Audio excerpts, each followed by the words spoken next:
How scared are you, David, on a scale of 1 to 10? Give it a solid 7. Yeah, I don't know. I haven't been on camera in years. This is my longtime friend David. He's written pretty much every single day for 11 years straight. He did tell me that he took a little bit of a break to edit other people's stuff for his job, but that's writing in and of itself. That dedication to his craft I found to be really inspiring and beneficial to the parts of my life that I feel I'm slacking in. And so I wanted to sit down with him and pick his brain a little bit and hear how he's done it. Pets, man. They're like, yeah, I'll take some pets. 5 seconds later, get off me! He just published his newest book, The Light Thief, a few days ago, and so I just wanted to learn about how he stays motivated in today's increasingly distractible world. Some of you out there might be interested in writing or something else that you want to start but just haven't set aside the time for. Hopefully this conversation between two friends will be interesting and helpful in your own ventures. So here we go. So how me and David met, we played ping pong a lot freshman year. You were one of my only friends at school, and now you are going to be a famous author, David. Going to be. Very soon. Very soon. Just wait for it. Give it a week, at least. So, David, for people out there who want to... This stupid cat. Stop it, Cleo! So, you've been writing for, like, how long has it been? Take a guess. 10 years. 11. Oh, we're so close. You were so close. I was so close. And, like, what made you start? Like, did you read something you liked and then you just kept doing it? I've been wanting to write my entire life. Wrote when I was a kid, little short stories here and there. But when I was 16, this was recently after I read a book series called Dragons in Our Midst by Brian Davis. Okay. Somewhat popular in the Christian homeschool community. And then when the time rolled around next year, I was 16, there's this thing called NaNoWriMo, where you write a book in a month. Oh, you were doing that in college. That's how I remember learning that you wrote. And I thought that was crazy. And you were doing like your school as well. But that was the reason I got an A- average that year, was that I was so focused on my writing. He gets an A- while writing an entire book. It was the worst time of my life. You'll never see that book. I'm never going to publish it. It's trash. The first thing you write, it takes time to write anything that you would feel comfortable sharing with other people. Right. I was stupid. I shared it with everyone. Like, I sent it to everyone. I don't know if people were lying to me or if they just were nice or they were stupid, but they said they really liked the book. They said they really, really liked it. So then you graduated, she's gonna swipe at my hand. So then you graduated college and Cleo, stop it, you're killing me. You got a job. And like, how did you continue to write in the midst of getting out into the real world and stuff, you know what I mean? Well, I didn't for several months. There was a period of time when I wasn't writing anything because I was working as an editor and editing other people's words. And it's really hard to stay creative and focused on your own words when you're editing other people's words. Right. Eventually got to the point where I was like starving myself. Not literally. Not literally. Your mind knows that something's wrong and it searches for other ways to fill that void and distract yourself with other things. In comes Rocket League. In comes Rocket League. The key is just to jump back into it and just do it, even if it's gonna suck, and it will suck for the first few days, few weeks when you're getting back into it or when you're getting into it for the first time. I don't know who coined this term. I think I read a book, but I love it. It's called Embrace the Suck. You say suck on your channel? Apparently, David. You gotta own it because you gotta realize that is what it takes to get to a better place. To do something excellently, you've got to first be willing to do it poorly. Exactly. Or suckly. We'll bleep that one out. Yeah. So when you were writing The Light Thief, what was the process behind it? Like, when you have the idea, do you write an outline out?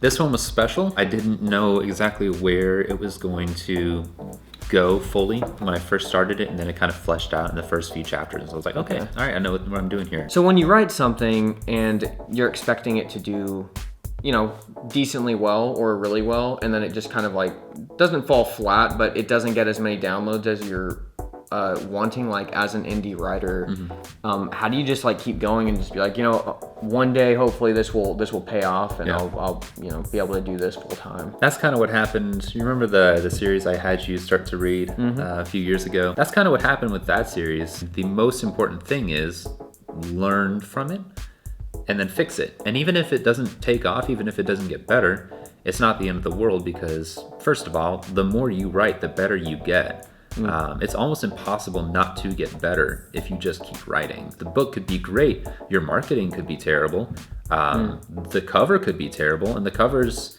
arguably the most important thing, because it's so not true that people don't judge a book by its cover. They absolutely judge a book by its cover. I do, for sure. As a self-publisher, as an independent publisher, there are certain things you can do to increase the chances of your book's success initially, and then things that you should do as the book's life continues to grow, as it gets older and older. The most important thing is just keep writing. Easily, that's the most important thing. Or you could just forget all this advice and just get worse at writing and just make better covers. Exactly. Nothing sells your first book like your next book. When you write more and more and more and publish more and more and more, I see. People are going to see that. Amazon's going to see that and be like, okay, he's kind of serious. Probably the best thing you can do to increase your motivation and success as an independent writer is to find other writers. There are writers all over the world. I have connected with a bunch in my local Nashville area that have been hugely instrumental toward how successful this book launch has been. It's been really inspiring, for sure. If I ever get to that point where I'm just like, oh my gosh, I don't know what to do, I know that they'll be there for me because they've gone through it. That's the cool thing about the internet, man. Like even when we were like growing up, like very young, just not having that, and now it just being such a part of, if you're into something, to just find a community to help you with it. I mean, it's just, there's so many opportunities out there, and yeah, I can see that in particular with writing. So nowadays there's self-publishing, and then there's traditional publishing, and self-publishing kind of has like a bad rap amongst like the elites, the people who are like already there. It's like, oh well, I want to write a book and have like the recognition of a publisher saying my stuff is good. That stigma is definitely there. Among the elite. The important thing is to not have that stigma yourself as an independent writer, because there's just no reason to.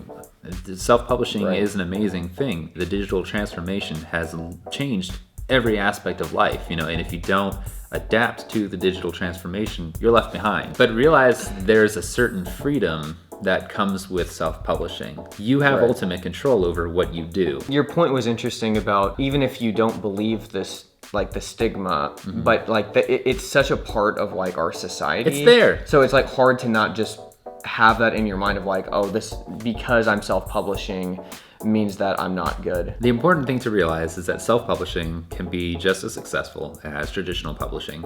Not in the way you'd think. You may or may not become a household name. Very few self-publishers do, but you can make just as much money. I personally know authors who strictly self-publish. You wouldn't know their names, but they make just as much as some authors that you do know their names. Really? Wow. More than. It's simply because it's a different market. As a self-published author, you're only going to be limited by the time you put into it, and sometimes the money that you're willing to put into it. It doesn't take a lot. It costs very little to self-publish. You can put something in Word, upload it to Amazon for free, and sell it.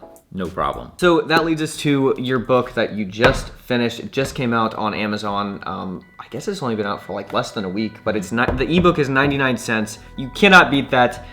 It's a really, really awesome setting. Basically, the sun has died and all of society, as far as I know, David, from book one, has gone underground, and there are people called the Lightbringers, who's kind of like the government underground, who provides free energy and free artificial like lights and stuff like that to their citizens. And there's a lot of stuff that goes on with the characters and stuff, and just trying to get to the bottom of certain things and tragedies that happen, and just it's a really big adventure. And dude, it's really good. It's a very unique setting, and it surprises you along the way. And I'm still surprised. I'm still shocked at what has happened in the book. I'm very excited for book 2. So yeah, check it out. Amazon, 99 cents. I'm strobe lighting the link, so subliminal messages, so you go and get it for David.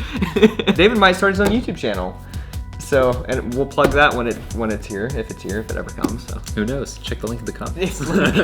All right, guys, get the book, and we will see you. Well, I will see you next week. I don't think you're going to be here, but we'll play Rocket League together. Yeah, there we go.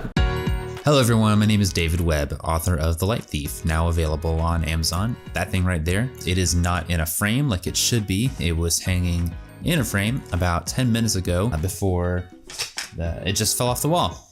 Thanks, Command Strips.